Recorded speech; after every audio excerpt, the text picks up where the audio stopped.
Pilgrims, what's up? It's your man Brian back for another episode of the Spaghetti Western Jamboree. Where what do we talk about here? Of course, we talk about spaghetti westerns, also known as Italo westerns, also known as Euro westerns. It's a genre that I have always loved since I was a child, and if it's a genre that you're a fan of, well, you come to the right place. And if it's a genre that you're just beginning to discover or explore, hang out with us and you will learn some stuff. Also, tonight's movie, we got a link below in the description. You can click on that and stream this movie completely for free. Nice, beautiful, unedited copy. We always try to make sure of that. Everybody that's tuning in, whether you're on YouTube or Rumble or Pilled, wherever you're at, we appreciate you watching. If it's not a bother for you, smash that like button and the subscribe, and you'd be doing us a solid, because we do appreciate that greatly.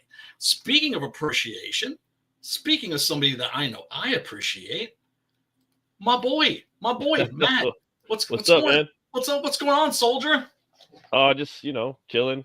Just got done watching KEOMA. That movie was killer, man. Can't wait to talk about it. Yeah, man. Yeah, and then of course we got our boy Pops. What's going on, Pops? Look, I only asked for two things for Christmas over the weekend, and that was ASU win and the Vikings win. I got them both. I'm good for the rest of the year. Hell yeah! I mean, I could give a rat's ass about sports, but it's like somebody's into it and their team wins. Well, good for you. Yeah. I'm just like, I lived in Arizona for 35 years, right? And I have a 1987 Rose Bowl sweatshirt. Oh my god! From when they won the Rose Bowl in '87. Yeah. Like last year, they were 3-7, worst in their division. Yeah. This year, they're 11-2, and they won the Big 12 championship, and they got a bye in the college playoffs. They've made it. Well, it's like I think the only time I've been happy about a team winning, and damn right, that's a cat. It's a cool cat. No, wait, that's not a cat. That's a bug. Oh, you got a bug on your camera? Bugging out. Yeah, man. Let me see if I can get. Yeah. Because it looked like my cat tail. I'm like, wait a second. My cat's like in the other room. Yeah, it's like it's this little thing. Here, little bugger. There you go. Yeah, what the hell? It's like one of those little leaf bugs, I think. That is a madness first. A bug on a camera. It's just hanging out. Bug on the lens. Yeah. He's going down the tripod now, though. So that is a madness first, no doubt. It was freaky. Damn, we lost Matt again. What the fuck? Dang it. Damn. Sure he'll be back. Anyway, everybody, the movie we're talking about tonight is KEOMA, 1976. Enzo Castalari directing, the great Franco Nero starring. Now, when this movie was made, the spaghetti western had already run its course. It was a dead genre, or a dead. Did you call this one the last great spaghetti western? Is that what yes. Yeah. This is widely regarded by spaghetti western fans, including myself, as the last great spaghetti western. Remember when we did it's A Man Called Blade, also known as Menage? Menage, A Man Called Blade. Like how that's like pretty much like the last spaghetti. This is the last great spaghetti. And and I love A Man Called Blade, but I wouldn't call it a classic. This I would call a classic. It's a very messy classic. It's got it's rough around the corners, that's for sure. And a lot of that has to do with the fact that they pretty much shot this without a screenplay. Now, normally when movies are shot without scripts in Italy, you notice pretty quickly. And a lot of these spaghettis were shot without, our little friend's returning.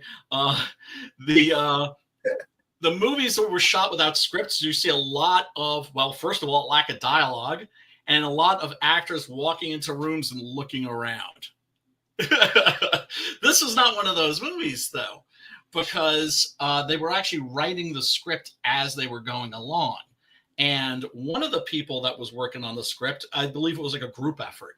The original screenplay was not the screenplay. The idea came from Luigi Montefiore, also known as George Eastman. He's like that big dude with the dark hair and the beard that you see like in a ton of late era like Italian horror movies. He plays the cannibal killer and Anthropophagus, aka the Grim Reaper, the guy who eats his own intestines at the end of the movie.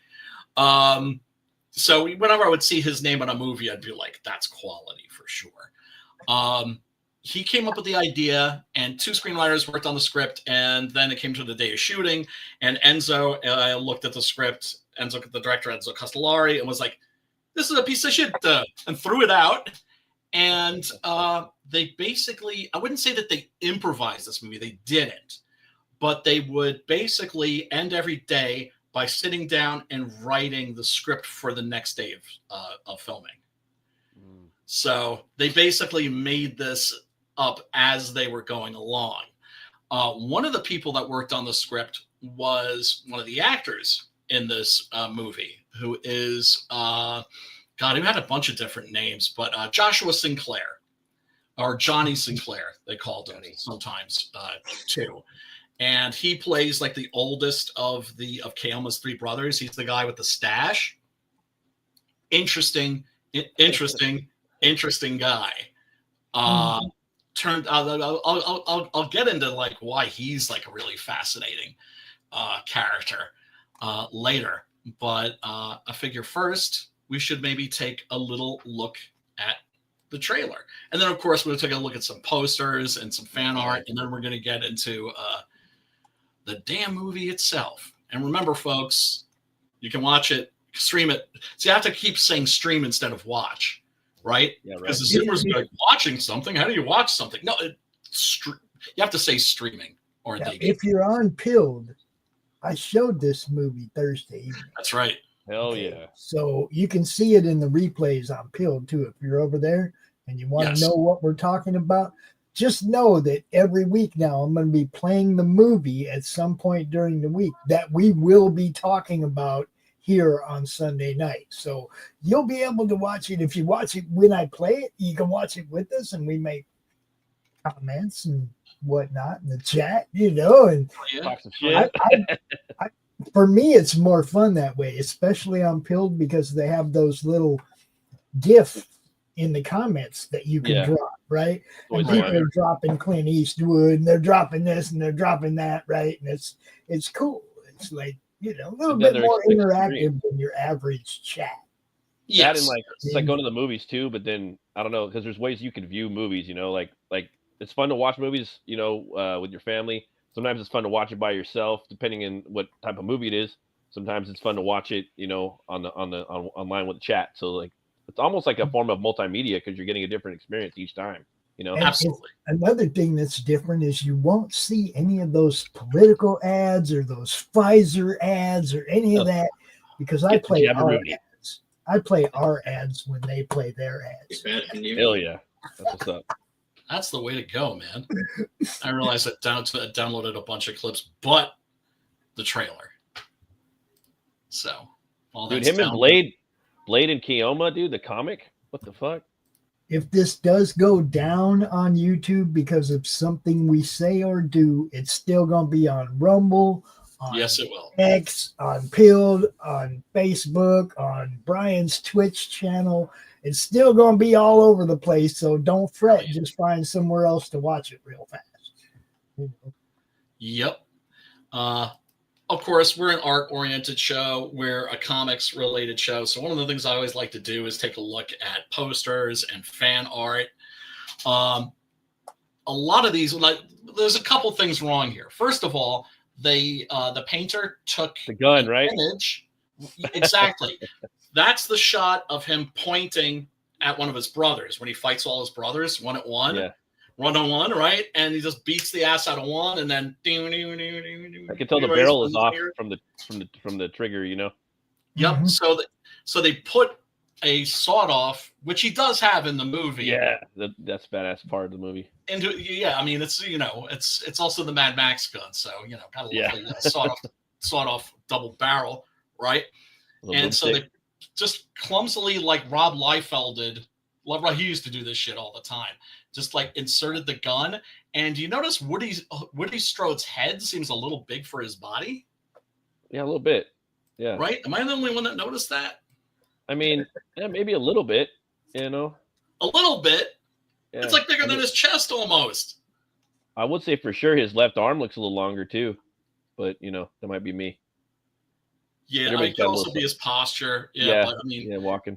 Yeah, so I'm guessing that the artist here just painted Woody Strode's face over like another actor or something. Artists, don't do this. Don't do this shit. Don't be lazy. Don't be like a Rob Liefeld. Well, it's like I don't want to redraw the hand, so just draw the gun, because that's how it is with anytime you move something, you got to redraw like half the body almost, or even the whole body, even if you change a hand sometimes, Right. It's the same way in writing. If you change like a word, you sometimes have to change the entire paragraph. Yeah. Yeah. Same thing. Except, of course, it's easier to do on a word processor than if you're a painter. You're right. It's a little more labor intensive if you're a painter or an illustrator. I do like that poster though. It's got a nice charm to it. I like this one as well, even with the flaws that are in it. Yes. Sure. I would imagine a comic book with the what was that one? My name is Blade, or they call me Blade. With, a man called Blade. A man called Blade and KEOMA. That'd be a pretty cool little crossover, little tag team. I'd have a fight, in the beginning, because they're both like these primal, like Conan, like Wolverine type characters. You know what I mean? Yes. Well, at least KEOMA, he's half. He's a savage. Well, he's a half breed. Yeah, half breed Native American. So he's half Indian / Native American, and he's half Caucasian. William Berger, the great William Berger, plays his father in this. And then, of course, KEOMA has 3 brothers, but they're half brothers. Yeah. And they do not have any love for him whatsoever. This is very much a story of familial hate. The Italians, you'll see this theme coming up a lot in their films. Feuding brothers, or like children feuding against their fathers, almost like King Lear kind of stuff sometimes. It's a running theme in the spaghetti. This is a nice one right here, like that. See, that's cool. A nice proper painting. And this is when they were still doing paintings for the posters. There's a nice lobby card right there. You could have told me that I don't like they planned this movie out for 5 years, and you tell me that they didn't have a screenplay. I can't believe it, because it was shot so good. I know. Such great technical shots, like especially when he's up in the tower and it's all one take, and you're spinning around. All the people, all the actors down below, they have to hit their marks, and I'm like, wow, that was a nice technical little shot right there, Yeah, man. Because even though they did not have a lot of money for this movie, and they did not have a script, they had a lot of heart. And it's interesting to say that Enzo Castalari and Franco Nero consider this their favorite film of theirs that they've made. Yeah, it's pretty awesome. Like, it's definitely it's kind of gothic in some ways, Oh my God, yeah, it is. Yeah, it is. With the plague and the witch. It opens with a witch. Right? Yeah, the witch. And the witch is always popping up. And then you have a lot of Judeo-Christianity, iconography in there. Like when they put him up on the wheel, he's like being crucified, sort of. I don't know. Yes. Little stuff like that. Yes. And then, of course, you have the pregnant woman played by Olga Carlatos. I like this. Yeah, this is beautiful right here. Real basic stuff, like just narrowing it down, just getting those shapes in there. You know what I mean? Yep. I love it when you can just get an iconic silhouette of a character and just bang it out with one or two, two colors, with the negative. Well, what the artist did here was they were emulating the opening credits that you often see in spaghetti westerns, right? The animated credits. Yeah. And, yeah. Right? And this is very, because this movie doesn't have those kinds of credits, right? Like the Sergio Leone movies do. So this was just like a sign of love for this movie, but also just for the spaghettis in general. I really like this design too. The way that the horse's hooves are going into the letters. Yeah, it's pretty trippy. Like, and that would be an awesome white T-shirt, man. Yeah, it would. Hell yeah. What's up, Woody? And this looks like watercolors. What up, Woody? Thanks for dropping in. Everybody who's hanging out, thanks for dropping in. And there's another lobby card. Awesome. Franco's beating his brother's ass, although he looks like he's also eating his necklace here in this shot. I just love these like primal, like ferocious, feral characters. You know what I mean? Like, yep. Like Rambo, Wolverine, again, Conan, Savages, Sabretooth. I mean, there's a lot, but there isn't a lot, and a few of them here and there. And oh man, they're just so cool. The fights in here are just something else. They're great, aren't they? Yeah, I love the way he's just always throwing his little daggers. It's getting them in there. Oh man, there's a scene in this where he goes to rescue the pregnant woman, Olga Carlatos. That is pure fucking Snake Plissken. Yeah. Yeah. Pure fucking Snake Plissken. That's actually my favorite scene in the entire movie. I'd have to go back and rewatch it because I was just kind of, how it is. Like, again, I was kind of awestruck in a lot of moments. Like, wow, that's badass. Like, look at the way the shot lines up. The first part of the movie where it's just it's all the way to the right of the screen. I believe that's the first part of the movie. The first shot, that one. This one. Yeah. Yeah, I'm like, wow, that's really cool blocking right there, man. The way they just set that up, and it's like, yeah, they didn't even write the script. Like, what the fuck? Because there's just all these really cool, like, director of photography moments that he's really shining throughout the movie. That's very artistic, Yes. Like a collage, but then not like it's painting. It's a painting too, from the way that you said that they're making the movie, they made it like kind of like a collage, like they're making it as they're going, but at the same time, that's art, and you're getting happy mistakes probably. And their culture is very, there's artists over there, like, or at least they've known throughout history, And what this was one of those movies where a bunch of different people pitched in, and they, like I said, made the movie up as they were going along. Usually they had Johnny Sinclair. I'm sorry, go ahead. Usually that's a shitstorm, but like it works 99% of the time. Yeah, yeah. And in this case, it ended up making a classic. Maybe because they just had like a shared goal or something like that. Maybe that's what it was. Oh, absolutely. Because like all these like producers and cooks, they don't have the same goal. Like they just kind of want to like fight over like a piece of Right. Everybody has to be making the same film. Yeah.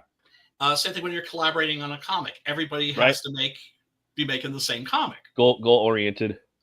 Yeah, and you have to decide on the tone and everything, and the look, and just all of that stuff.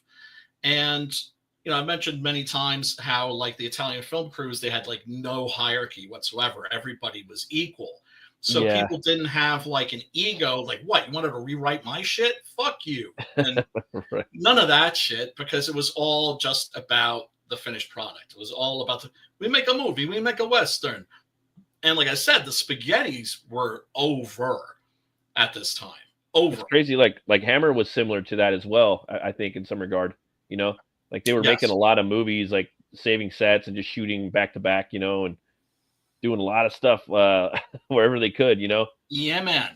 But what's great about this movie is its uncanny atmosphere. Part of it has to do with the fact that it's beautifully photographed. Yeah. Cinematography for this is exceptional. I want to say that this is shot by the same guy that shot the Lucio Fulci movies, but I can't be certain of that. But it has that sheen to it, right? That the movies from this period just have a certain a look to them. Some of that has to do with the film stock too, right? Definitely. And the location. I mean, a number of things, And, there's this kick-ass opening scene where, we see KEOMA approaching from afar, and then we see these dirty hands, the hands of this old woman just digging around in the dirt, scavenging. and looking for something valuable, because KEOMA is returning to his town, which is now a dying, diseased place. And there's very much, like I said, the atmosphere in this is just really strong. Yeah. And the spaghetti as a genre often felt apocalyptic. Mm-hmm. This really feels apocalyptic. It gave me the same feels that, like, I almost feel that like there was some sort of this in the script when he read it, Nero, like, or there wasn't a script, or he wanted to channel some of that intro to Django, you know, where it just has that iconic like death, you know, Ryder coming into death or Ryder bringing death with him. In that case, like coffin, and here going into the you know, the death plague, you know, and I both very similar but different, you know. And this one's like this white, like pale death, you know, and the other one is just like you know, dirty, muddy, a little muddier, darker, you know, like like, you know what I mean? Both gorier, both meaner, nastier, but similar and cool. Like, I don't know, man. It's a spaghetti verse, you know, and it's like there are different corners of the spaghetti verse, kind of like in the old Marvel and DC comics, right? You would have like the universe that the superheroes were in, then you'd have the universe that like the horror characters were in, and the kung fu characters, and then of course they would bleed over. But yeah, you know, this isn't. I don't want to say that this is a horror spaghetti, but it has a lot of horror images and elements, and just a mood to it, I think, that is very indicative of the horror movies that were coming out actually at this time, because the main, you know, like I said, the Italian movie industry had moved on from the spaghetti, and now they were making mostly poliziotteschi, that is to say, crime dramas. And a lot of those slap. A lot of those are really good. A lot of them are also crap. But they were also making horror movies, and horror movies were making a comeback. So horror, for instance, was always a cyclical thing in the Italian movie industry. Like, that was like the one genre that they just couldn't keep down if they tried. Now, let me have a look here. And yay, I've got the trailer. Oh, no. Is it not going to play? It says your video file doesn't have... What? Are you fucking with me? That's strange. Okay. All right. Maybe I don't have the trailer. But I will show you a little introduction that... Enzo Castalari, the director, gave when this premiered on the El Rey channel. The El Rey channel is Robert Rodriguez's channel. Is that still around? It's still... I don't know. It could have been also absorbed, right? That happens a lot with streaming services, right? Like I used to like Shudder got absorbed by like ANC Plus. Yeah. Right. So, you know, I don't. You know, there's just so many streaming networks. You know, that all started with the arrival of the Rona, right? During the lockdown, people were streaming a lot of shit. And streaming channels were just popping up all over. You know what? Now it's not wanting to play this file either. I guess I'm just going to have to try and play it through the tubes of you, through the YouTubes. You guys let me know if this... Yeah, it's for some reason, StreamYard on Google doesn't want to play my clips. It looks like it's the same clips. I don't understand why it's not working. So let me share my screen here. And oh, that's right. I have to close that one. And yeah, we operate like a well-oiled machine here on the stream for Sheezy. Here we go. All right, here's the trailer to KEOMA. Come on in. You've been gone quite a while this time. Where you been? Are you guys getting sound? Yeah. Okay. Yeah. Fighting a war. Need anybody faster than you? Not yet.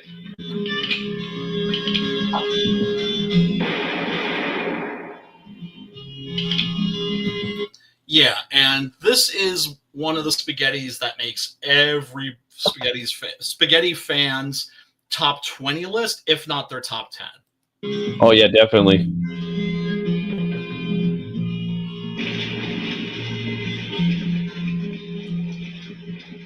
Keep an eye on how many people are riding horses throughout this movie. Looking at it. There are two men. Every time they run into dude, there's a few wrecks. And the other is.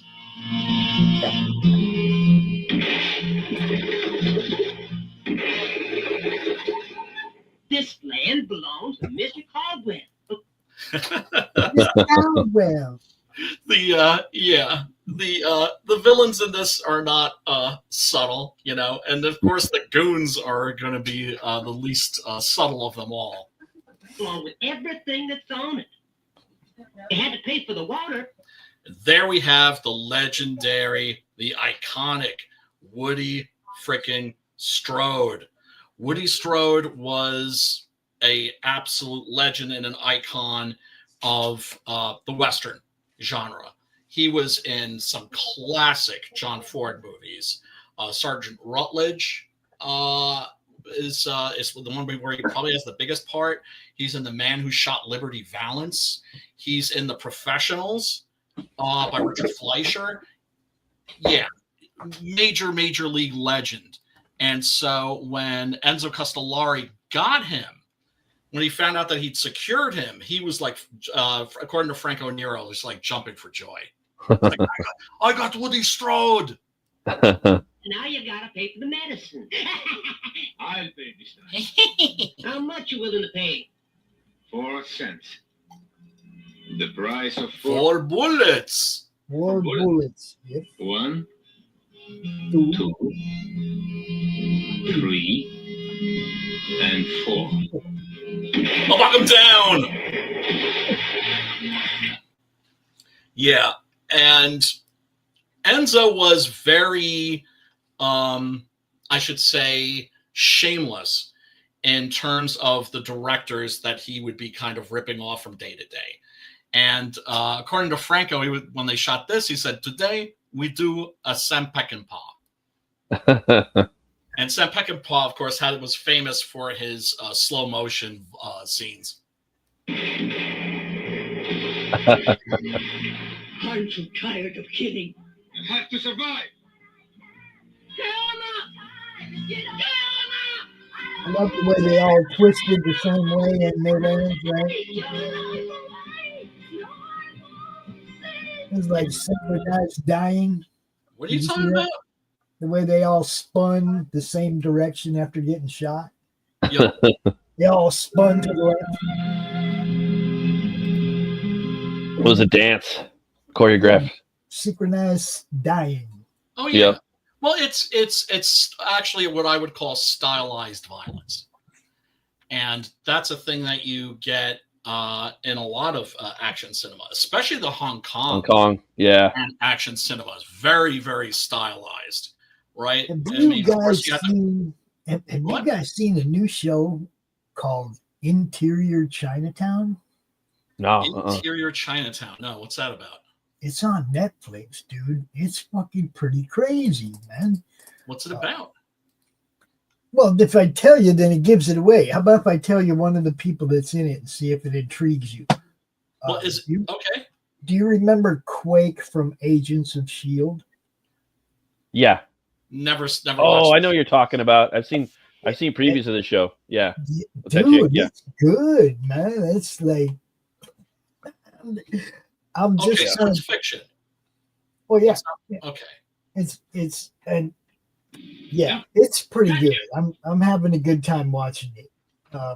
What it's about, I don't really know yet. I just know there's some good ass kicking. There's some really funny shit. So it's entertaining. Oh yeah. Especially like the bad guy waiter at the restaurant. Oh my God, it's the best. Yeah. It's like the insulting waiter. Oh yeah. And people come from miles around to be at the restaurant just because some dude will insult them. You know what I mean? It's like Yeah. It's like Peter some Luger's. It's like dude, Peter there's some- Luger's in New York City. The and fucking waiters there, rude as fuck, do not care, and also because they have like a tenure, basically. Yeah. Which is to say they've been working there for like 20, 30 years and Wow. they're not going to get fired. Yeah. Right. So even if people complain about the service, sorry, that guy's been here 20, 30 years. Yeah. So it's like a detective show. The kid, the star of the show, his older brother disappeared working for the man. You know what I mean? Working for the man and disappeared. So he's kind of like infiltrating the man to find out what happened to his brother. Gotcha. It's pretty cool, man. It's a pretty good show. I mean, like I said, it's entertaining, you know. And I like that chick, Quake. I can't remember her name, but I liked her in Agents of S.H.I.E.L.D. That was a good show. So, yeah, never watched an episode. Not even the ones with Bill Paxton. I love me some Bill Paxton. That's actually a good show, dude. I fucking watched every episode of that as it released. You know, it's like that one show that I was there every Tuesday night at 8 p.m. or whatever fucking time it aired. I was watching Arrow and Flash like the first 2 seasons. I liked those shows pretty good. I was there. Yeah. I was showing up. Yeah. Some of it's good. Some of it they fuck up after time, just like any series, you know. That that Lois and Superman look really good with the Doomsday. I guess some final episode. Look pretty badass, comic accurate. I watched the first season of that and really enjoyed it. Really? Wow. Yeah, everybody's raving about it. Because it's a Superman that you haven't seen before. Oh, that is to say, it's Superman and Lois married with kids. Family. Teenagers. Married with children. Oh, okay. Superman, married with children. And one of them starting to discover that he has superpowers. And so he and Lois are just like, do you think it's time to tell him? You know, that they're, half Kryptonian. And also that you're Superman. Right? Mike, and then of course, just the idea, it's just like, oh, your dad's Superman, that's awesome. But then it's like, oh, well, fuck, your dad's Superman. How are you ever going to live up to that standard? Right. Especially if only one of you has powers. Oh, yeah. What about the kid with no powers? How'd you like to be Superman's son? Your brother and your dad are all badass and you're just normal. I know. And it's funny because they actually deal with that too in the series. Yeah. And like the brother's like, he's like chill that way. It's okay. What up, K-pop? Good to see you, sister. Speaking of people, also promoting books and shit, K-pop has been busy and on the scene and on the job, and doing quite well for herself, I must say. So yeah, of course, first thing that happens when he arrives is he runs into the witch.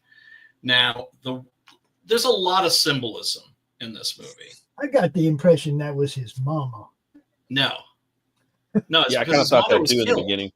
Yeah, his mother was a Native American and was killed in a massacre, right? Because of course, this is America, and we had a program of genocide against the Indians, and William Berger comes and no wait, she's the one who finds him, but then brings him to William Berger. I forget.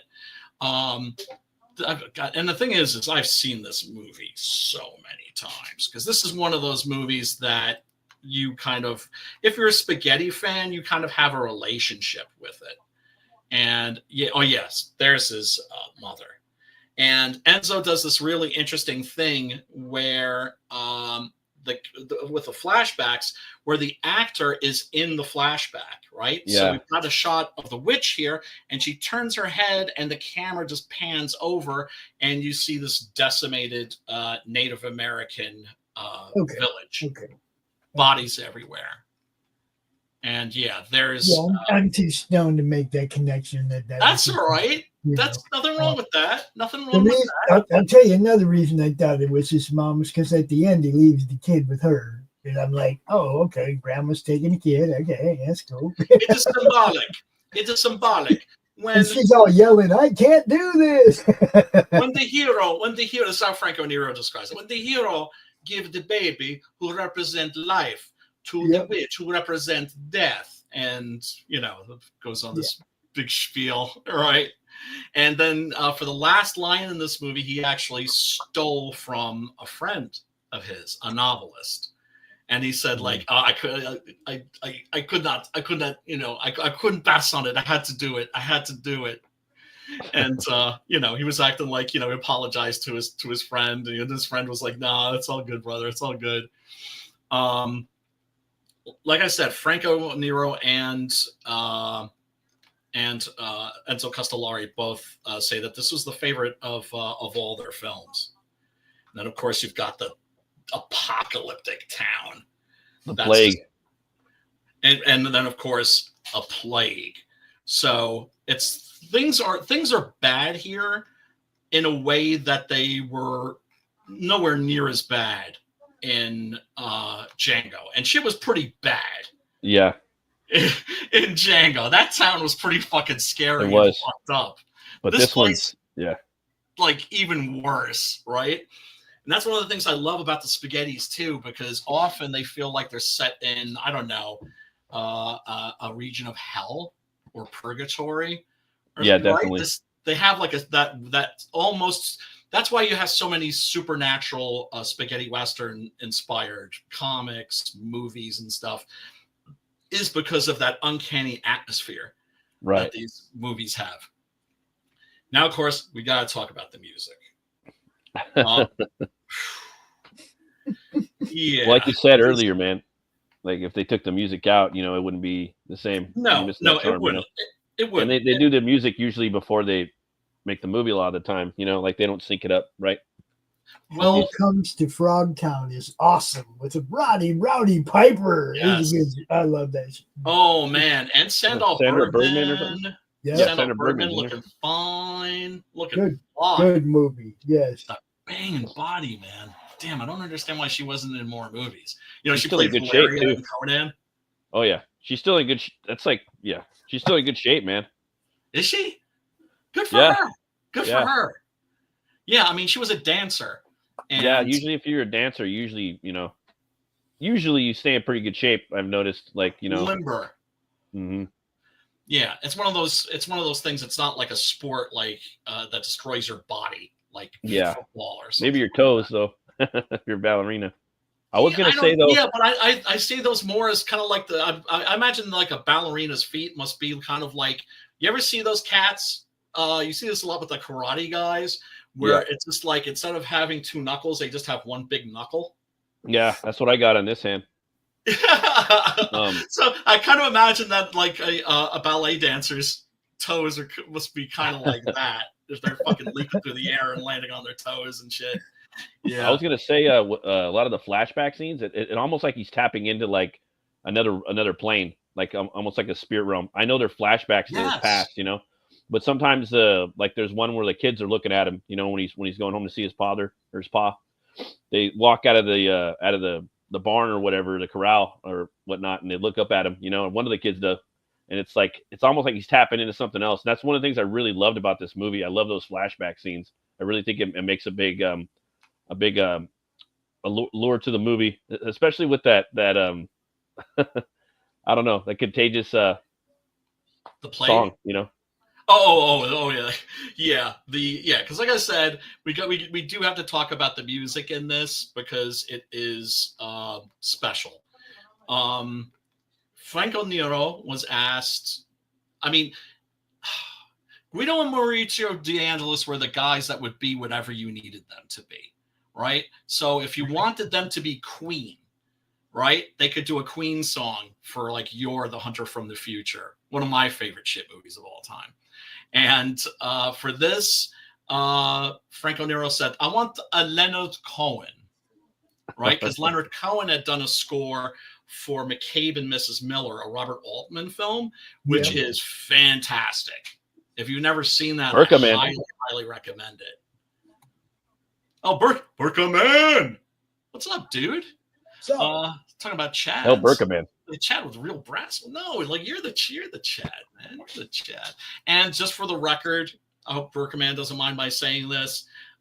He said, in case anything happens to him, that I am to be his successor. You're gonna be Junior? Be BMJ. Well, it's just like that's in case anything happens to him. But God forbid. God forbid. But I'd say you could be that for me too, but you just don't have enough hair. No, Matt could be. Oh man, when I was a goth, man, I had hair down like halfway to my ass, man. Bro was like flying around. I know. we seen that Brianator picture on your Twitch. Yeah, man. With the Lemmy. Yeah. I had the Lemmy facial hair and the Bauhaus Because I was gonna shave my beard. I remember like taking that picture. Yeah. Because it was like I was gonna shave the beard.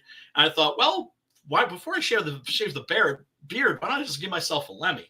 It's like if you have long hair and you're gonna cut your hair, why not have a mullet, even if it's for like 15 minutes? If you want to see the picture we're talking about, go to Twitch and look up the Brianator. Oh, my old goth days, man. The Brianator. And you will see the picture we're talking about. Yes, indeed.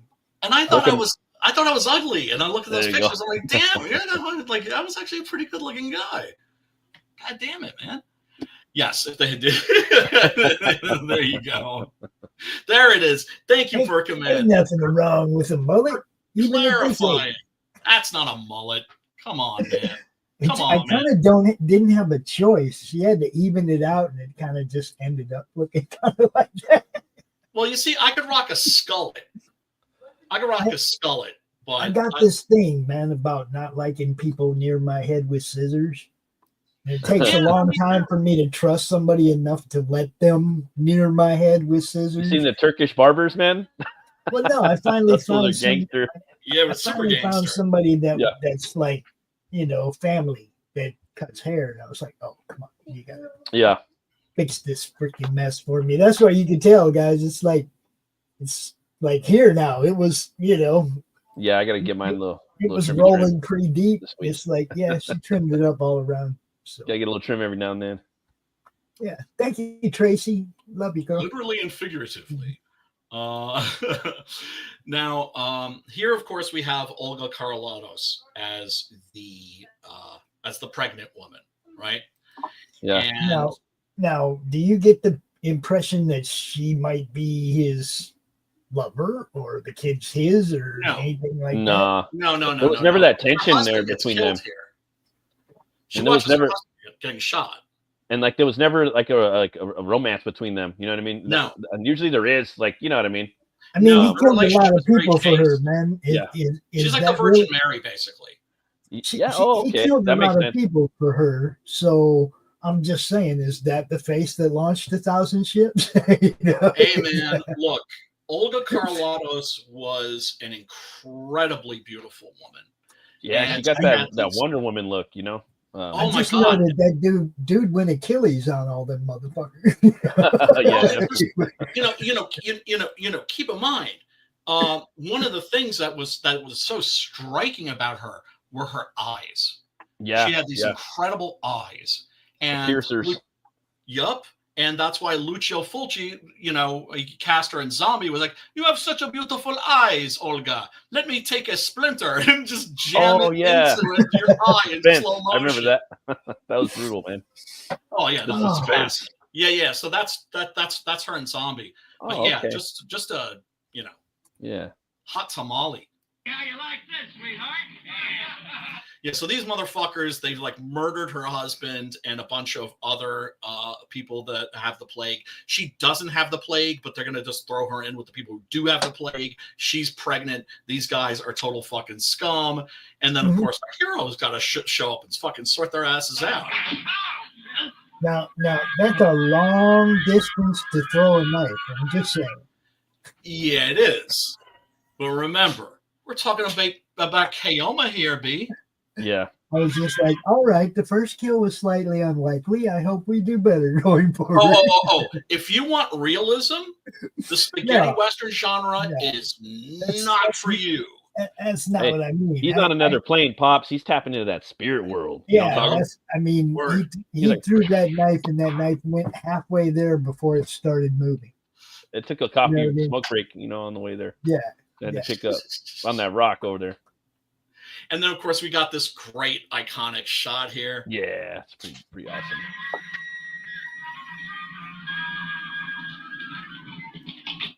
And she's like, again, those my eyes. hero. Damn. God, those Italian chicks are smoking hot. She's like, that's husband material up there on the rock. And these guys are like, Huh? shouldn't Like, somebody you got some be balls? What's up, dude? Shouldn't somebody be shooting him by now? That's what I'd be thinking. Shouldn't somebody be shooting him by now? He just killed one of us. Y'all just standing. He didn't kill him. He didn't kill him. He knifed him. Right? Well, he knifed him in the arm because he was about to. I thought he got him in the ribs. I thought he got him in the ribs. But either way, you mind your own business, stranger. We're taking her to the old mine where the others are. It's the best place for her. A lot of shit talk in this movie. Yeah, what was it? Killing. A lot of shit talking, hard R's in this movie. Oh yeah, for sure. Damn. Yeah. Don't hold back at all. Anyone who tries to run away gets shot. That's orders. Well, if any one of them got back, they could infect the whole town. The whole time. I never like people who talk too much. Another thing I love about this movie, man, that's his real voice, right? Yes. Yeah, I love that. Yeah, man. Because Franco, bless his heart, learned English. Yeah. So, from we saw Massacre Time on this show. We saw Django. He's dubbed in both of those, but after those, he always did his own dubbing. He's great. Yeah, no, he's the shit. What up, Phil? What's cracking? Oh, Phil in the house? What up, Phil? You'll be watching some KEOMA, bro, tonight. Phil, have you bought? The Tubi. Yeah, I need to get on Phil's ass though, because he needs to read this book called Six Guns in Society, which it's like an academic book actually, but it's like from the 70s, so it's not full of like woke shit, right? And it's only about like 170 pages, and it's just like I always tell anybody that's interested in the Western, the structure of the Western, it's like that book breaks it all down. People who talk too much. And Phil, you can get a copy on Amazon for like $5, bro. Get off your horse. I said get off your horse. Boom! Booyakasha! I love how he flies like a cartoon. It's so dope. That's one way to get off your horse. And also, we don't just get like one bullet squib. We get a whole bunch of squids because it's the shotty. Mm-hmm. Yeah, 1, 2, 3, 4, 5 holes. Yeah, 5 holes. Squibbing it up, dude. Anybody else want to stay on their horse? And lovely Olga, I could stare at that face all day.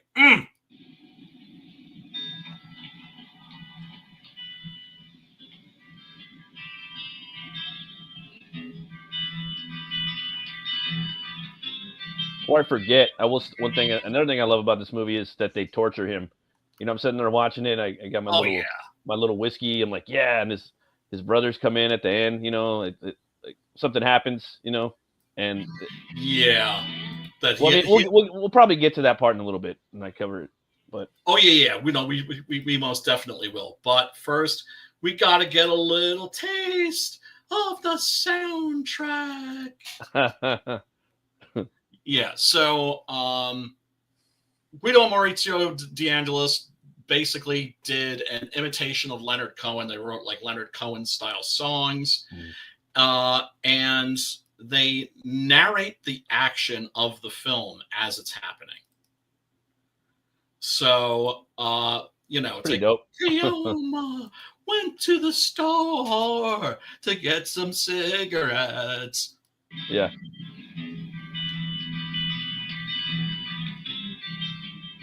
But it's also very like pagan in a way, you know what I mean? Like very tribal sounding too.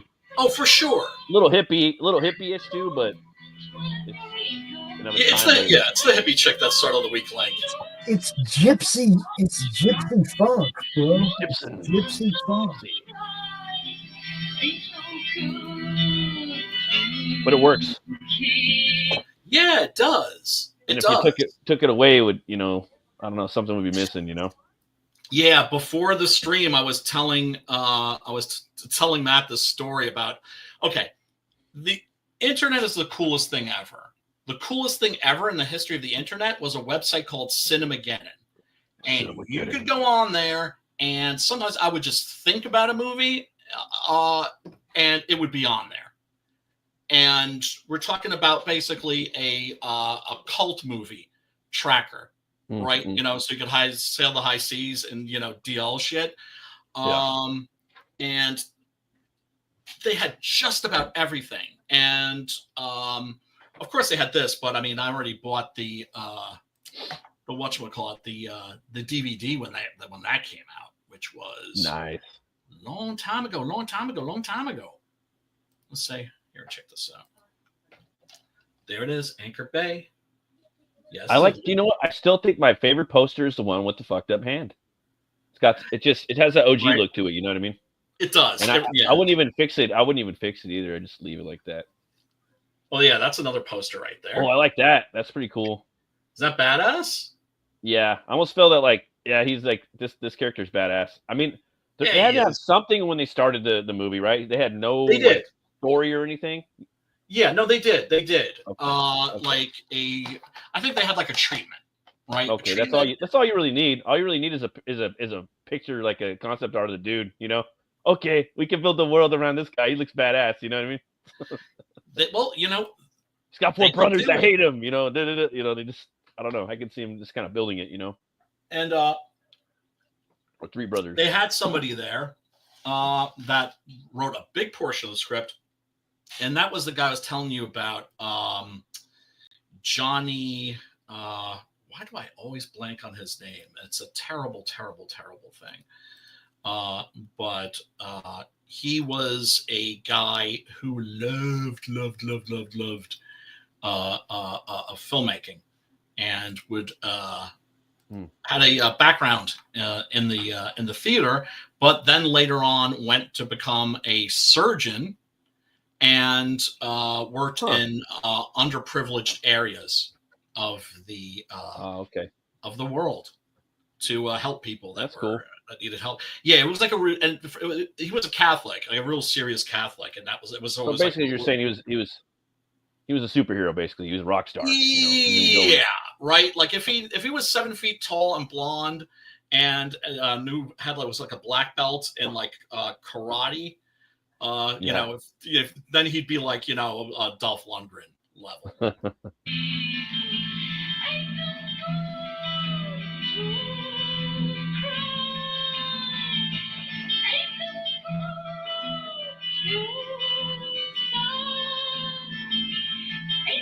Yeah, there's no way that we're getting copyright struck for this song.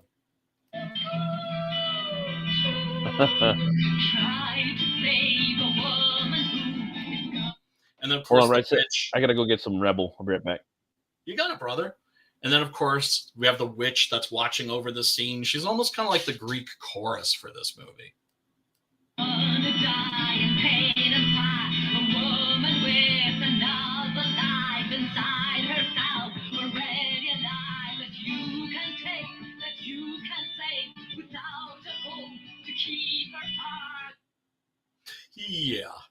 Yeah. So you get an idea of what the soundtrack is to this movie, and it's a beef that some people have with it. I think it's their fucking problem. I think that the soundtrack. Oh, that's right. I didn't get to finish my fucking anecdote about Cinemageddon. So somebody does a fan edit of this movie and decides to remove all of that music and replace it with quote unquote good music, because he was like, oh man, this movie's dope, but then it's got that terrible music. So I replaced it, and everybody was like, fuck you. Like, how dare you? Like, did it maybe occur to you that like that's one of the things that we love about the movie, right? He just he didn't get it. What can I say? He didn't get it. And so KEOMA takes her into town to find her a proper room, which of course results in what else? A saloon brawl. Although to tell the truth, it's not really much of a brawl. You know what I'm saying? It's kind of like the early Mike Tyson fights. It's just like, you don't really want to refer to them as as fights. There wasn't much fighting going on. Let me load this up because this is also, I think. Oh, there wasn't much fighting going on in his last fight. To get my Rebel. Rock and roll, brother, man. That's a Rebel 100. Which is some cowboy coffee and some cowboy whiskey. You got the good shit. Yeah, remember that guy Dave that used to come around here, but he don't come around here no more. From what is it, ID Crisis? He liked this stuff. Who is that? ID Crisis. Oh yeah, of course. Yeah. I haven't seen him in a moon. Him in a while. Seen him in a moon, a full moon. Yeah, man. Hope he's doing well. Yeah, I see him on the Twitter every now and then, dropping some lines.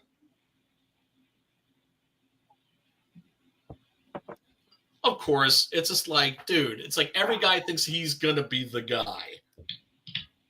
Well, I can't see the footage right now. Oh, really? Nope. God damn it. I was robbed. I'm gonna have to fucking StreamYard. Oh, I didn't add it to the fucking stage. How you like that? Damn. Prime time. Well, you know what it is. What I'm a blame it on. I've been doing that intermittent fasting. Are you doing it too? I'm doing it too. Yeah. It works. So far, it seems so. Dude, I feel my buddy, like he's ripped, bro, and he's like, how much do you weigh, man? I'm like 225. He's like, how much do you think I am? And he's just all muscle and like got this little ass waist. He didn't always look like that either, And I'm like, I don't know. You look like you're about 200 pounds. He's like, nah, bro, I'm 179 pounds. And the dude looks like he's like 250 muscle, but it's just all. He's like, yeah, dude, it's all diet too, man. I'm like, what? And fasting and stuff. So I believe him too. I've known him for like 30 years or some shit, So. Yeah, I mean, I've been giving it a try because I lost a bunch of weight over the lockdown, which is fucked up because I know most people gained weight during the lockdown, but I actually lost it. Out of here. I think I'm gonna be here for Halloween. It's a cool look. I mean, he's just a cool character. Of course, this is a wig, but it's the movies. Hello. I'm gonna have to dye my beard that color though. It's right. The ladies with me. The ladies with me. Do not fuck with Franco, or Franco fuck you up. The Franco, you don't the fuck. Don't reach for your guns, dummy. Love the hat, Isn't it still falling in slow motion? Oh yeah. A lot of people hate on slow motion in movies, like especially like action. I love it. I love that's the big thing with like the Scott Snyder shit, But I love it. Oh well, I mean, Zack Snyder overuses it, right? Sometimes, yeah. But I love it, like in action. Like I feel like you have to have it sometimes too to like really appreciate some shit, because sometimes dope shit just goes by like that, and you don't even know what happens. Yes. But I guess a little bit. I mean, too much of anything is bad, right, Brian? Well, no. Sometimes more, less is more, and sometimes more is more. It depends on what you're making. Do you know what I'm saying? Like if it's something like Frankie Frico, something that's meant to be just completely batshit insane, then you just turn it up to 11 and leave it up to 11. There's no such thing as too much weed, man. I don't know, man. You're asking the wrong guy. I've been uncomfortably high. And now I'm loaded. The Winchester. The Winchester curse. I'm telling you, man, the next pew that I get is going to be a Henry replica. Henry Peter? No, not a Henry. Nah, I gotta have the Winnie. The Winchester. Gotta be the Winnie. They got the Winchester whiskey too. Oh, that's right. It's from the pretty official pricey brand, right? Yeah. Come up here. Well, it's like I hardly drink these days, so when I do drink, it's nothing but top shelf shit because I'm just having a drink. I'm not out hammering them. Yeah. No, I only drink on stream now, but I don't get like wasted, you know. Yeah, I mean, I do a little. It's usually Saturday now and Sundays, so or one or the other or both. Go to him.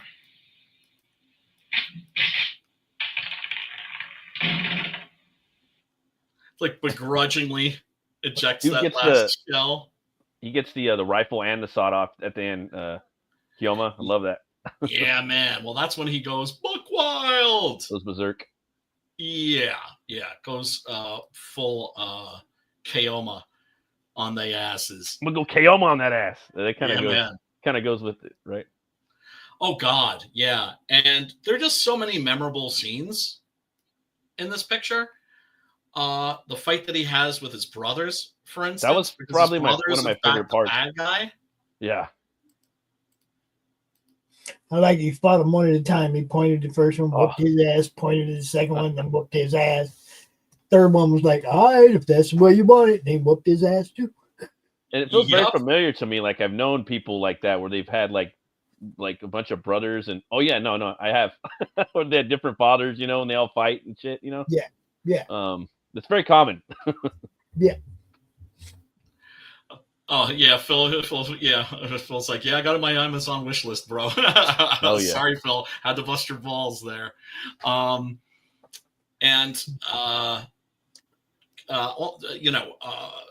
of all the characters that Nero played in his career, he says that KEOMA was his favorite character. But here we have, of course, the introduction of Woody Strode into the movie, who plays a guy that KEOMA grew up with and idolized. You know, and like he town says, folk really don't like idol. him. The town folk really don't like him.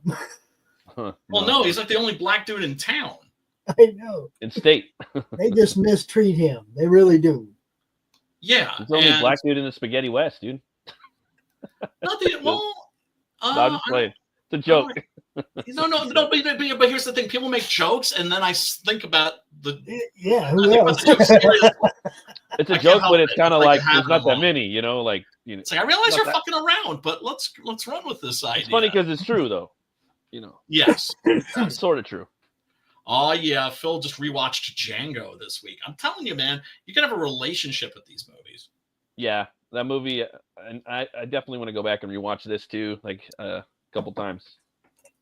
There are the movies that you can do that with. These movies have mad crazy rewatchability. Staying power. Oh, for sure. For miles. But yeah, when we get introduced to Woody, he's looking manly as fuck and shooting his bow. God damn it. Do I keep ripping right past that? Ah, there we go. Yeah, here he's showing KEOMA how to use a bow. Now, Woody Strode, being a Chad's Chad, I believe was part Native American and knew how to use a bow. Totally bizarre anecdote. He was working on The Professionals with Lee Marvin, and the two of them, I think, had both been Marines, and so they bonded like immediately, and they would fucking partay. You're talking about Lee Marvin. They were shooting just outside of Las Vegas. Oh wow! So every fucking night, Lee is going in and fucking partying. Yeah. One of his party buddies, Woody Strode. And the two of them evidently could get away with murder. They brought a fake Browning machine gun with them to the hotel and were just firing that thing out the window. Oh, wow. Cops show up, mad as hell. They see, oh, shit, it's Lee Marvin? Oh, cool. You know? Oh, carry on. Can we get your autograph? What kind of caliber bullet is that? Oh, awesome. Yeah. So, sorry to bother you, Mr. Marvin. Have a good night. So, you know that famous cowboy, the neon cowboy? That's right, the one that's doing this? Yeah.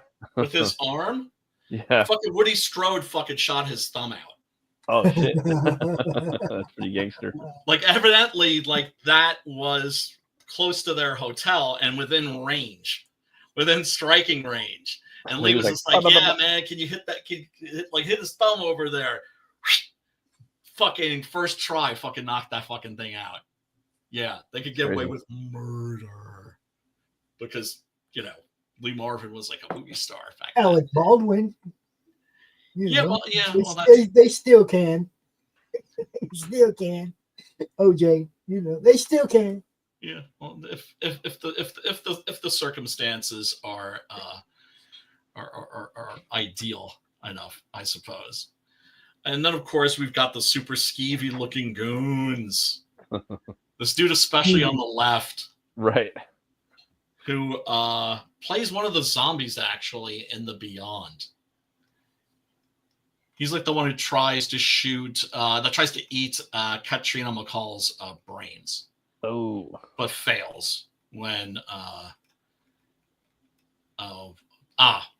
here he is. Here's the guy that I was looking for. Joshua Sinclair, also known as Johnny Sinclair.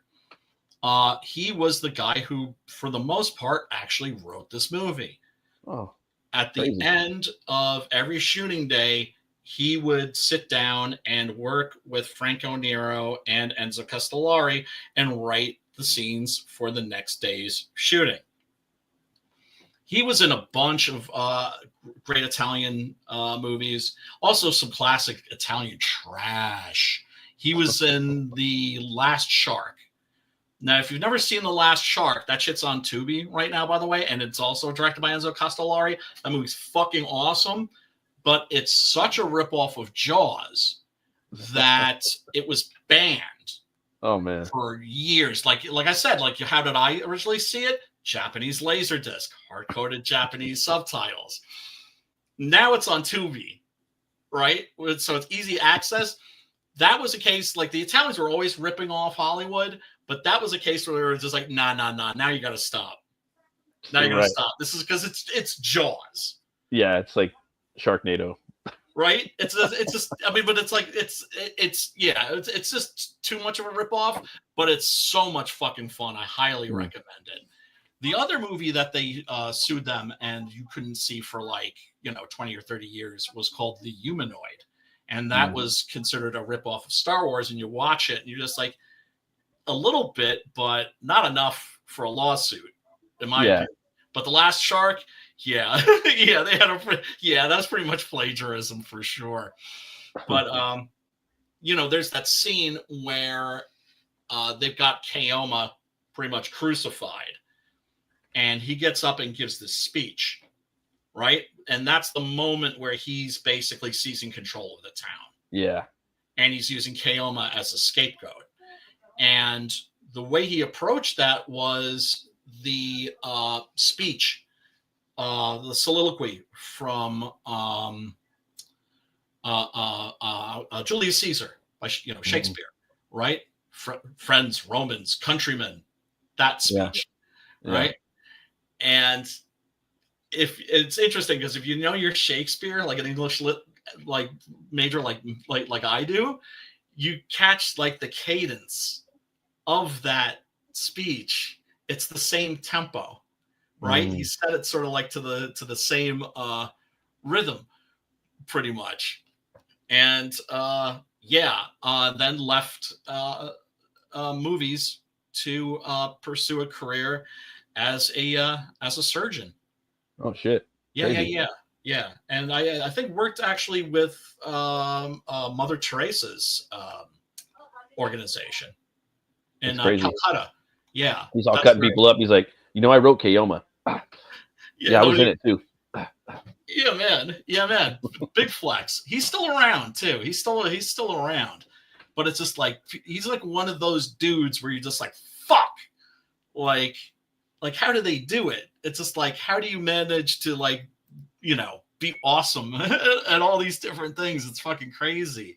It's like, let me stitch up this script real quick. I'll have it done by tomorrow. Don't worry about it. It's going to be a classic. Get some surgery on this bitch. Did I mention that I could take out your appendix tomorrow too? Right. And was he a great actor? No, but he was always good. Oh yeah, there we got Olga and those stunning eyes of hers, man. Hypnotic orbs. And KEOMA just keeps saving her ass, but it seems like, I don't know, like the place is determined to kill her. It's determined to destroy her. And of course, there's a great deal of fatalism, I would say, in this movie. Like certain bad things are going to happen. Definitely. And the witch is often like a harbinger of doom, right? Definitely. Where there's this big fight, it's about to go down, and then suddenly turns and he sees her, and like literally like walking by, and you realize that like, oh shit, like that's a bad omen. It's that oh shit moment. I will say too, man, that the fight choreography in here, oh man, so good. And just for this specific scene where he's fighting the three brothers, I like the shot where like he throws one of them through the fence, and then they follow them on the opposite side of the fence, and you can see the action, the fight going between each of the pickets. Like, damn, that's pretty cool. Yes, that is an amazing scene. It's one of the highlights of the movie. Definitely, they drag him through the mud, and yeah, like the fights. I mean, they just look cool. You know, they look very comic booky, over the top. You know, they really sell it too. Oh yeah, and of course you're talking about like the Italian and Spanish stunt crews. Yeah, definitely. Who were Chads and could do some pretty amazing things. But yeah, let's check out this little clip here. Yeah, I don't know why StreamYards is being a fucking bitch to me tonight, but it is. May have to do with my settings. Did they update shit and not tell me? That's always a possibility. There we go. Hold on. I got this. Yeah, here we go. Hold on.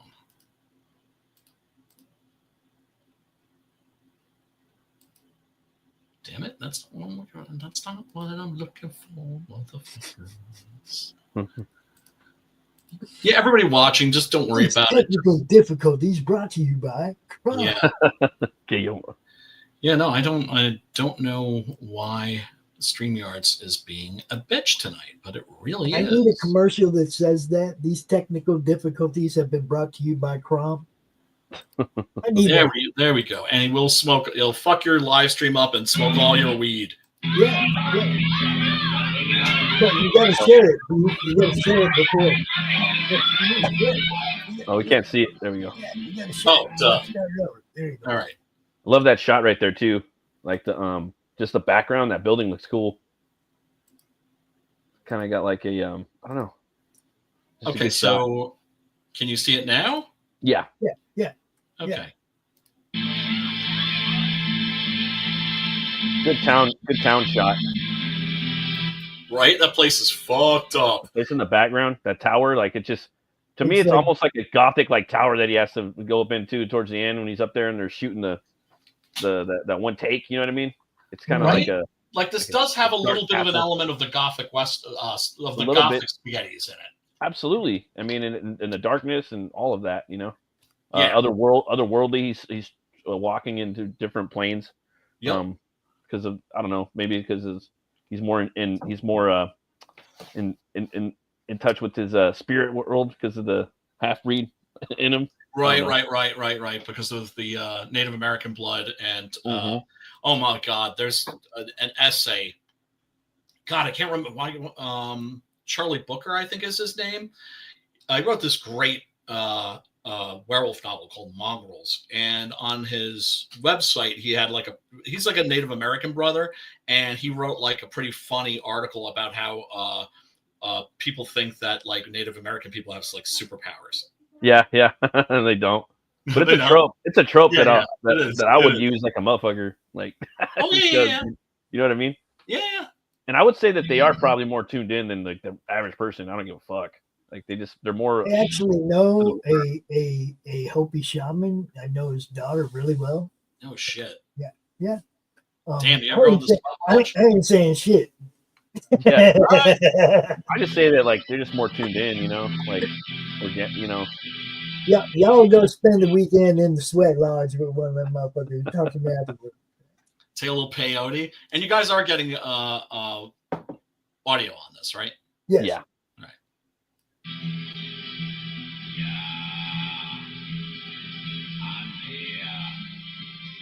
What's up, Sim? In front of these men, I am here in front of these men. Yeah, those are the lyrics. Up, We got Sim? Sim in the house. What up, Sim dog? Even he has a little more of a gothic sound, like gothic Western vocals, country. Yeah, that's one of the DeAngelis brothers. Like putting on a voice. They were good at doing that too.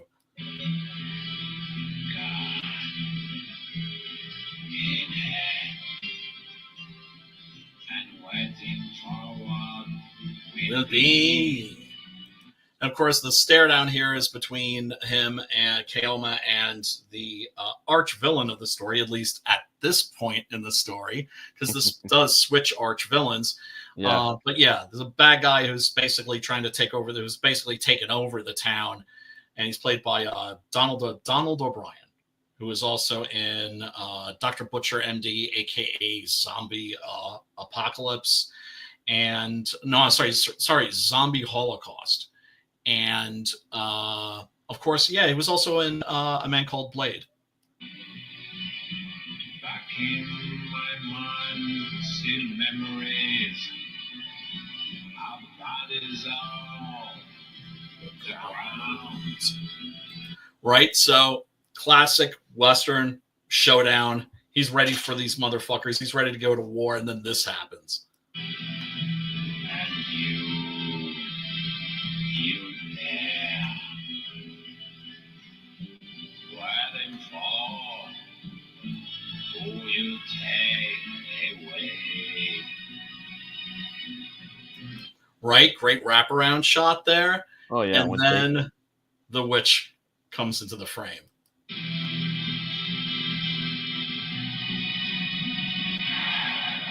And she stops, like, for him to notice her. Yeah. She's like, I'm getting the hell out of Dodge. Something asks me why. And now he realizes, like, oh shit, like, this is not going to go well. Definitely a gothic Western, It has those elements, right?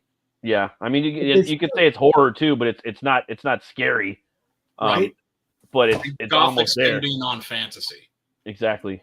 Hail Bitcoin to beer. What's up? Why you here now?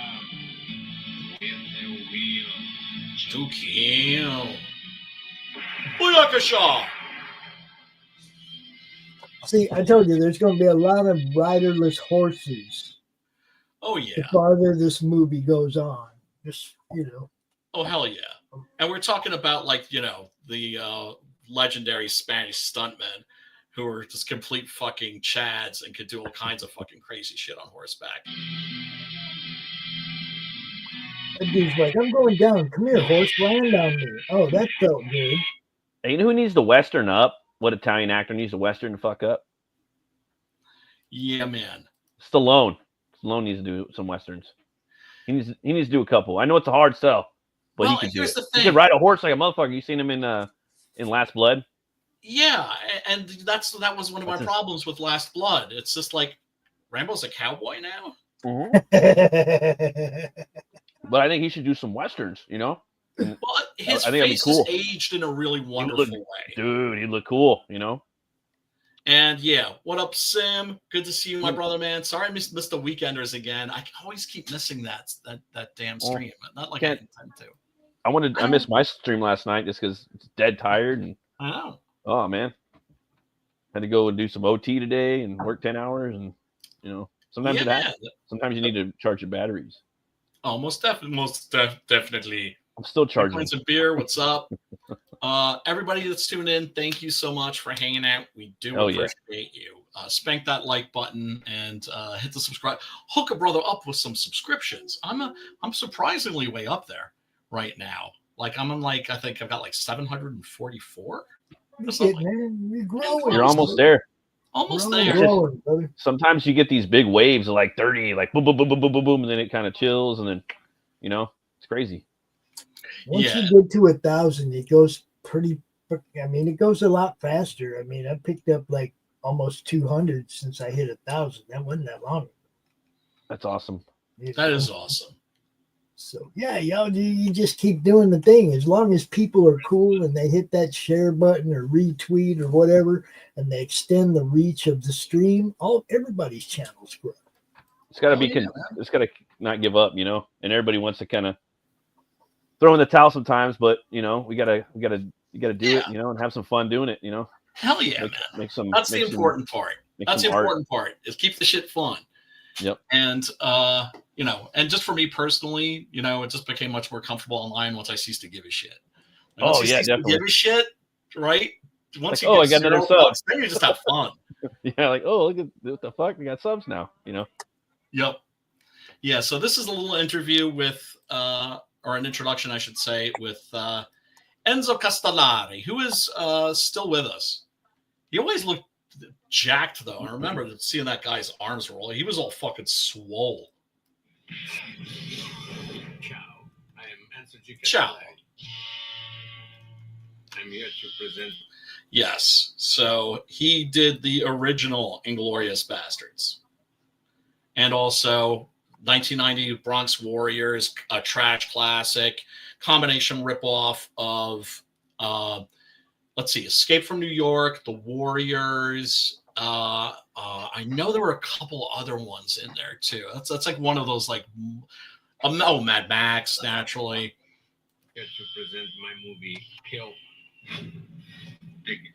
Has your name on it. Originally released in 1976. The Prodigal Son. Completely finished. Yep. Returning to a rich, wealthy family. I don't know, Brian, you got a degree in Gothic lit. Maybe you can explain it to him a little bit. What? Explain it to who? What? Somebody in the chat? There's a question. Yeah, it's on the the Gothic. So spaghetti western has the hero, the villain, and the damsel in distress, or an ingenue. Some French word, I can't pronounce it. What is a Gothic question? Let me ponder that while we finish this clip, because Gothic lit was I was an English lit major and my focus was in Gothic literature. That's awesome. Because I like the Gothic shit. Hell yeah. Oh, I love that kill. That was a good one. A badass. And I was always thinking to come. You got to have a tower in your movies, Yeah, man. I don't know what it is. It's epic. A castle, a tower, a fortification, something that's a couple stories where you're, climbing in. I don't know, there's something about it. Mm-hmm. That's one of the stuff that I like to put in things or see. I don't know what it is. And then in Gothic horror, you have the things that are always going down. Mm-hmm. Right? You've always got catacombs and tombs, and you're always going down in the Gothic tale. Yeah. And what's at the bottom? The heart of the horror, always. Good ideas. Usually I'm writing my script, but I'm finished my last movie. There's something about the Italian the spaghetti westerns, that because obviously they film them in like Europe, but there's something like really majestic about their landscapes, just a little bit. I mean, obviously American landscapes are majestic too, but I don't know, just something a little different, little spice. Yeah, it's Almeria, Spain. That's where they shot all these movies. Usually Spain, like, and same thing. It really makes me think of like Conan the Barbarian, because they filmed a lot of that over there too. And a lot of the stuntmen. As a matter of fact, pretty much all of the stuntmen in the Battle of the Mounds, same stuntmen that are in this movie and like all the other spaghettis. And I think I told you the story about like how it was so cold when they shot that scene, they had to mix the blood with vodka. And then the stuntmen were just fucking knocking back fucking shots of the blood. Oh, yeah. Yeah. There's actually footage of them doing that, too. Thanks for stopping by, man. Yeah, seriously, everybody. We do appreciate you. Dude, what's up? What's up, Norm? That's Norm from the Three Beer Men, guys. Oh, hell yeah. Thank you. I got to say something to Norm. Thank you for the theme song, bro. We did something with it. If you're still hanging out at the end of the show, you'll see it. Yeah. You gotta hear my man Enzo here. And bullshit. A script to the two other writers. I read in the night and bullshit. I'm gonna have to fucking clip that, I think. Yeah. So like you said, he read the script from the other two writers that were working off with Luigi Montefiore's script, and it was just like, yeah, it's bullshit. I don't like at all. So what we do, we stop. Don't like at all. Invent every day the scene without the writer that will write for me some scene that I don't like. Unbelievable. People who talk too much. I'm arriving on the set first because at that moment I have the set just by me and looking for my shot, my idea, so editing camera here, camera here, camera here. I'm editing every night, fantastic way. How much you willing to Movie pay? magic right here, man. My favorite scene. Yeah, here mentions his favorite It's scene. the 4 cents. 1, 2, 3, and 4. This hand was my hand because always when I'm shooting with the gun in front of the camera, I am in the camera, so I will shoot myself. Now, that's really interesting because this seems to be an Italian thing. Because the black gloved killer that's in all of the Dario Argento movies, like his Jolly especially. Giallo. Yeah. The hand of the killer, it's always his hand. The director. Well, they got to have a hand in it, you know? Yeah, exactly. But it's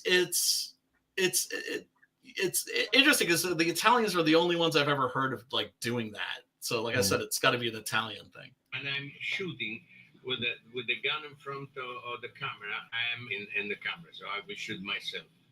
Can't do it alone. Okay, guys, get ready for my presentation of KEOMA right here in El Rey Network. And, you know, it makes me happy to see guys like him getting some love, right? Thank God, you know, he's still around because a lot of these cats, you know, aren't. Did we lose Matt? I think we lost Matt again. Well, we lost him a bunch of times today. We'll get him back again. But, you know, Sergio Leone died when he was, I think, in his early 50s, which is a real shame. We got cheated out of a lot of great movies. There we go. Hey, what's up, dude? Good to see you again. Loaded it, so. Well, Sim, my brother, I can't even talk. My Quebecois brother. Link below in the description where you can watch this joint for free. I know Sim. I know what Sim likes. Sim, you're gonna love this fucking movie. Yeah, this one's pretty good, Sim. Me and Sim's top 20 westerns of all time. It's definitely one of the top 10 spaghettis. That's for damn sure. I think it's gonna be in my top, maybe top 5, bro. Like, yeah. You really dug this one. Yeah, dude. Like, because Django's probably my favorite. This one's definitely my top 5. Yeah, no, maybe even top 3. I don't know. Again, I got to watch it a couple more times and then the more we talked about it tonight, the more I love it because you're always pointing out the other shit and like, damn, you know. And and I'm not gonna lie, when I was working on this, I was working on some pages too, you know. So I'm trying to watch them both and do that at the same time. And for some reason, Tubi would not let me search for it the night I was watching it. The search function was off on my TV, so I had to download a new app through whatchamacallit, Prime for like cult films or whatever. So gotcha. But I got it on there and then I canceled it and I still got the cult. That's what you do. You do. Yeah, they'll let you rock a week for free. I wanted to watch it on the big screen, dude. So, but now I want to go back and watch it again. Roku. That's why I got Roku. Watch everything on the big screen. And but yeah, no, this is one of those movies that, you know, I bust out like, I don't know, maybe once a year. It's just got everything in it that I like, you know. The same thing with Yeah. Django, you know. Yep. It's got the iconography, it's got the, you know, the gothic, you know, tropes in it. It's got the badass stuff, violence. the violence, the gore, the badassery, everything. The one-liners, the music, like it has all of it. Scenery, cinematography. Norm, it's awesome. You don't have to make a new one. We did something really cool with it. You'll see later. Yeah, this is a great movie. It's definitely one where it's, if you're into spaghetti westerns, you like the Italian westerns, this is essential. Like, if you haven't seen this, what you doing? What you doing with your life? Like I said, I got the old DVD, the old Anchor Bay. Of course, I'm sure it's out on 2K, and I think it's also out now on 4K. So, you know, I mean, shit, Hell of the Living Dead is in 4K. I never thought that would fucking happen. I've joked with my friend Chris. Chris, if you're watching, much love to you, brother. He's a guy. Yeah, it was like he has like a special love of that movie that I find really kind of funny, right? Because it's such a piece of shit, right? And that's why he loves it, right? And I love that movie too, but he has a special relationship with it, is what I'm saying. I got a love for Robin Hood, Prince of Thieves. I don't know. Go figure. There you go. And that's not a bad movie. No, I know. It's actually a really good movie. Yeah. Let's see here. I can make you a new song. Just give me a call. We can work it out.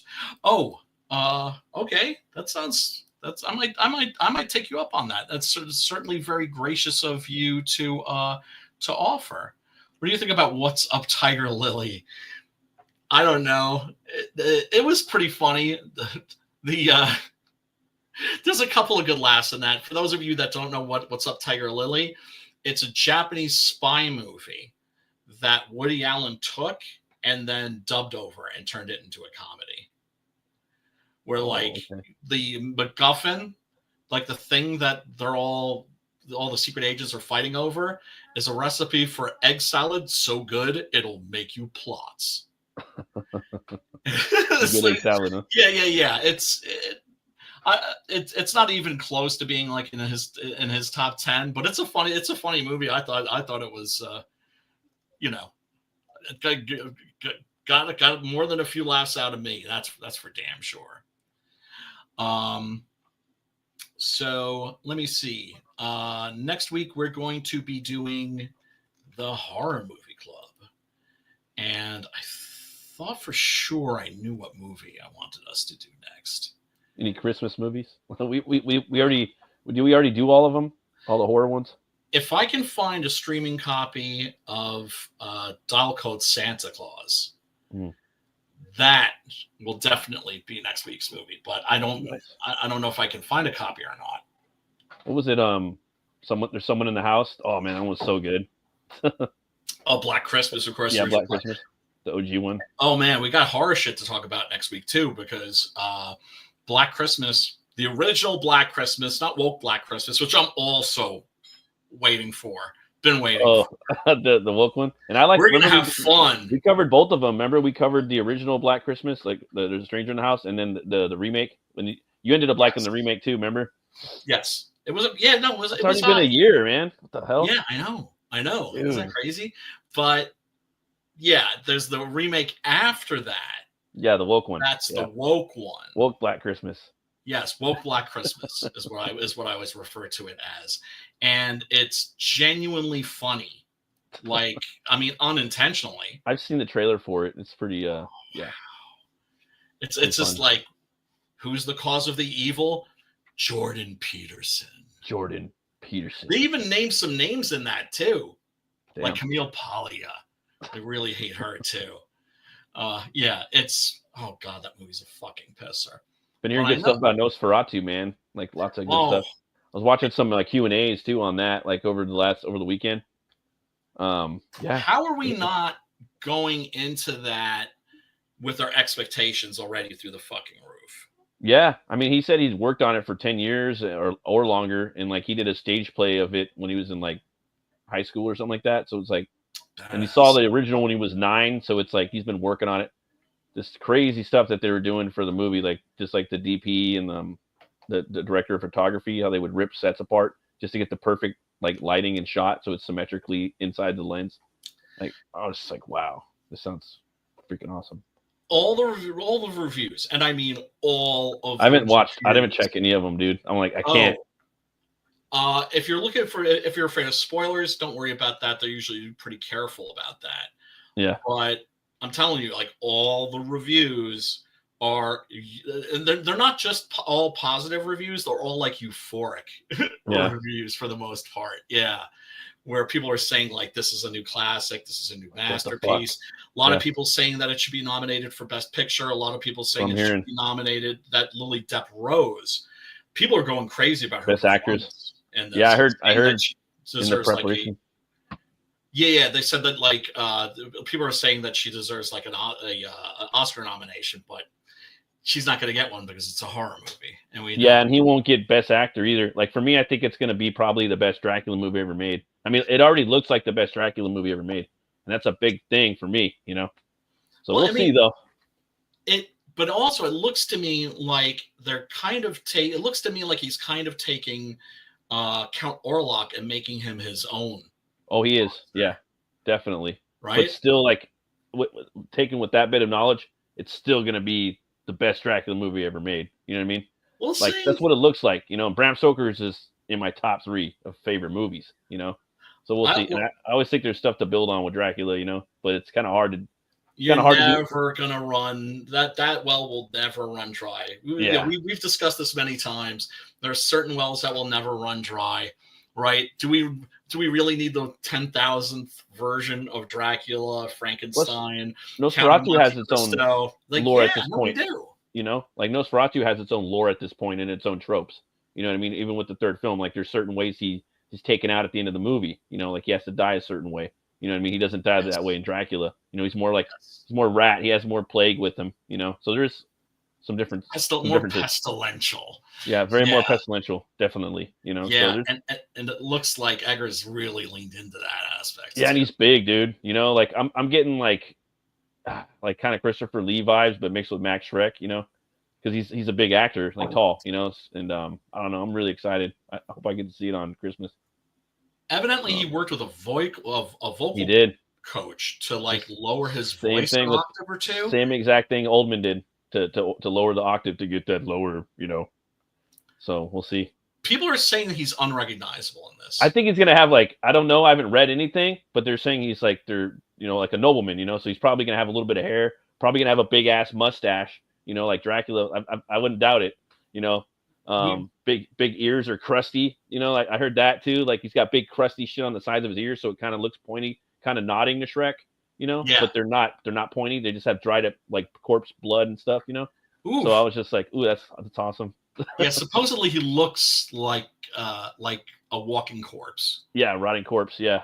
So which is fucking awesome because and he's got the nose too. So I was like, as long as you got the nose, I'm good. I thought they were gonna like take his nose off like the Strain, which would have been cool, you know.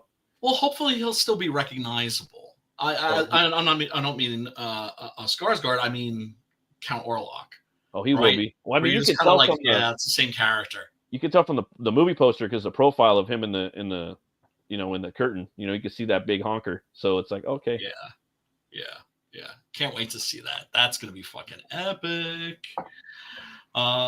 Anyway, my ass is falling asleep. I'm losing my voice. So we're going to call it a night. But before we do, Matt, tell these people where they can find you and your cool shit. Oh, well, thanks for having me on, Brian. If you guys want, you can find me on my channel. It's Metal Movies and Brewskis. I do like little quick comic book reviews. I do a show usually Saturday nights. We talk about metal, movies, comics, comic book campaigns. Sometimes I have guests on. I'm going to have a guest on next week. We're going to talking about his comic book series, The Drumsticks of Doom. It's a metal book, metal comic book series. It's pretty awesome. If you guys want to check out my stuff, I'm actually a comic book creator. Go to butchcleaver.com. You got my comics up on there. It's a gothic horror western sort of. And yeah, man, if you guys want to hit me up on Twitter, I'm at RuneCutterComic. So thanks again, Brian. I really appreciate it, bro. Oh, dude, I appreciate you. And Pops, tell these people what's up. If you're watching, you know where I'm at. It's the Madness Comic Network. It's the Madness Comic Network everywhere. Pill, Rumble, YouTube, Facebook. It's Madness Comic. Yeah, it's everywhere like the plague. So just know that. All right. So, Pops, you're going to take us out? You're going to say your line, and then I'm going to take us out. All right. Everybody, thank you so much for tuning in. We really do appreciate you. Smash that like button, smash the subscribe, and ring-a-ding-ding-dong, the bell for notifications. Until we see you next week, peace, love, and metal. Metal. Check this out, Norm. Here you go, buddy.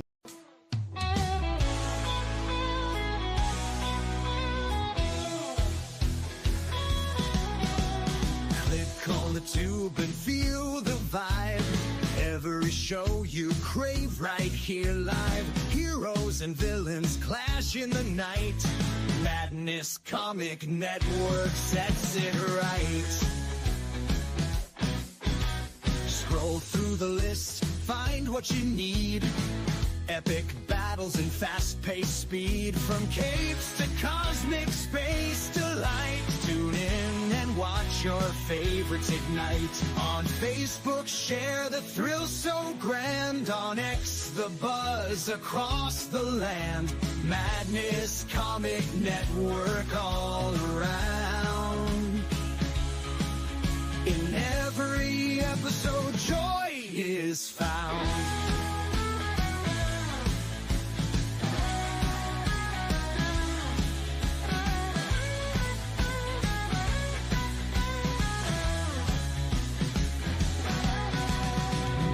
Uploads, they never end. Superheroes and their friends. Catch every twist and every turn. Madness Comic, you will yearn. Stay up to date with every twist. Madness Comic, don't miss a gist. From laughter to tears, every mood. Madness Comic sets the groove. Click that button and subscribe. Catch the wave and ride the tide. Join the fun, join the craze. Madness Comic brightens days.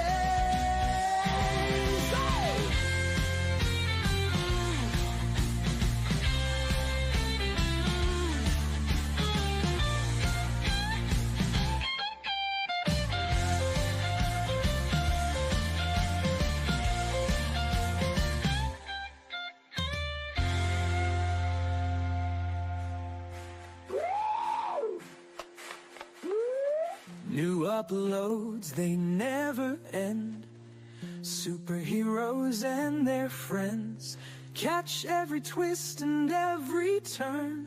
Madness Comic, you will yearn. Stay up to date with every twist. Madness Comic, don't miss a gist. From laughter to tears, every mood. Madness Comic sets the groove. Click that button and subscribe. Catch the wave and ride the tide. Join the fun, join the craze. Madness Comic brightens day.